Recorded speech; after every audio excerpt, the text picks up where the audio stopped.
Foi. Motivation. Surpassement. Fortifiez votre intérieur avec le moment de foi. Quand on arrive à Jésus, dans la vie du chrétien, il a plusieurs étapes. Et quand on arrive à Jésus, en norme, on ne connaît rien de lui, ou peu. Ou alors on connaissait seulement des traditions religieuses qui s'écartaient de la parole de Dieu. Mais quand on arrive à Jésus, dans quel état nous sommes arrivés? Nous sommes arrivés, et au moment qu'on est arrivé à l'église, par les hommes, quand je dis les hommes, les serviteurs de Dieu, le peuple, on est reçu les bras ouverts. Une âme vient d'arriver.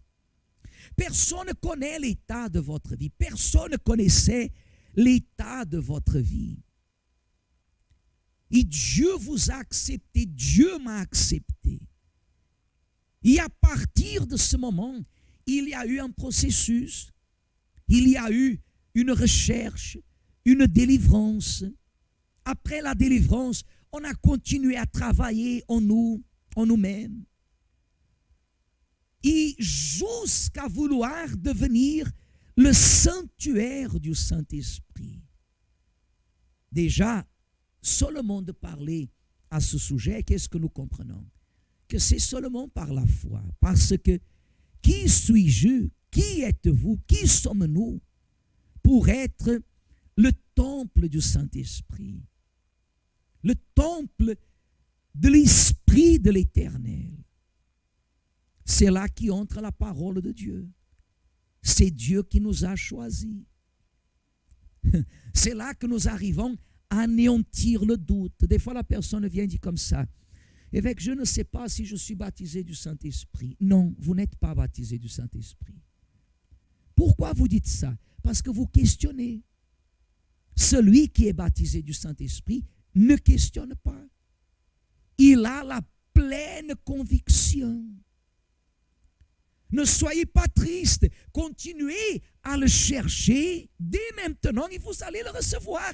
Mais une fois que vous le recevez, il faut croire. C'est personnel. Parce que si je doute, Dieu lui-même, il ne peut pas rester. Il doit sortir. Ils se sont obligés à sortir de ce que nous appelons le sanctuaire que nous consacrons à Dieu. Par contre, quand on a la foi, on a la foi. Lorsque on croit, nous croyons. Lorsque on croit, on croit. On ne baisse pas les bras. Malgré des fois les circonstances qui sont opposées, des situations qu'on ne s'imagine ni même pas. Malgré toutes les circonstances, on a une conviction que personne ne peut arracher. Seulement la mort. La mort, et je dis physique. On a une conviction que la parole de Dieu, elle ne ment pas. Ce que Dieu parle, il accomplit. Ne pensez pas aux choses de la vie. Ne pensez pas à des miracles, à des biens maintenant. Car la foi, dit la Bible, c'est notre victoire. Avoir la foi, c'est notre victoire. C'est vrai qu'on ne peut pas avoir une foi religieuse en récitant la Bible de Genèse à Apocalypse et en ayant une vie qui témoigne plutôt le livre de Satan, entre guillemets. Non, ça, ce n'est pas cohérent. On doit avoir une vie digne, une vie qui fasse la différence. Car c'est impossible que Dieu se manifeste et qu'il n'y ait pas la différence. Quelqu'un dira, mais qu'est-ce que cela a à voir avec l'étude de l'Apocalypse, la fin des temps? Cela a tout à voir, parce que si vous n'êtes pas un témoignage, comment d'autres personnes vont-elles connaître la vérité? La parole de Dieu est infaillible. Dieu ne m'a pas appelé pour que je sois un chrétien religieux, un croyant. Non, Dieu nous appelle pour que nous fassions la différence. Je vous ai dit ces choses afin que vous ayez la paix en moi. Voyez, il veut que nous ayons la paix. La paix, Église, la paix est un symptôme, si on peut dire comme ça, une caractéristique qui déclare votre approche de Dieu. La paix. Quand la personne, elle a la paix, elle a la paix. Quand la personne, elle a la paix envers elle-même, la paix envers son prochain, la paix envers toutes les personnes qui la connaissent. Elle n'a pas besoin de changer de trottoir. Elle n'a pas besoin de décaler un horaire parce qu'elle sait qu'elle va trouver une autre personne. Quand elle a la paix, cela est un signe qu'elle va bien avec Dieu. Ne mélangeons pas la paix et l'effet de satisfaction quand quelqu'un prend quelque chose, il se sent très bien. La paix de l'âme, la tranquillité. La personne ne vit pas dans le doute, dans les insécurités.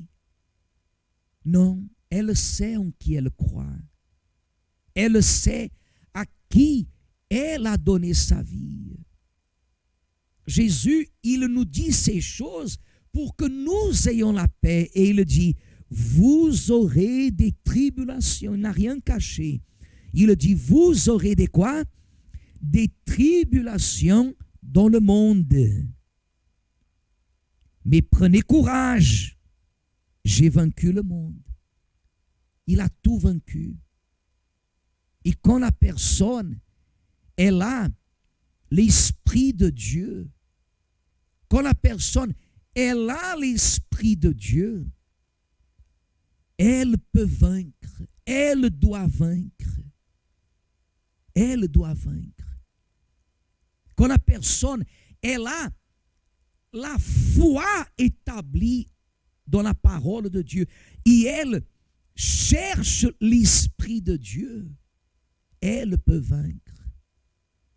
Et bien plus important que de vaincre le diable, et vous pouvez relire à la maison, sont tous ces points que le Seigneur Jésus, il a vaincu et que peut-être il vous gêne même maintenant. Une incompréhension, l'abandon de quelqu'un, une trahison qui vous blesse,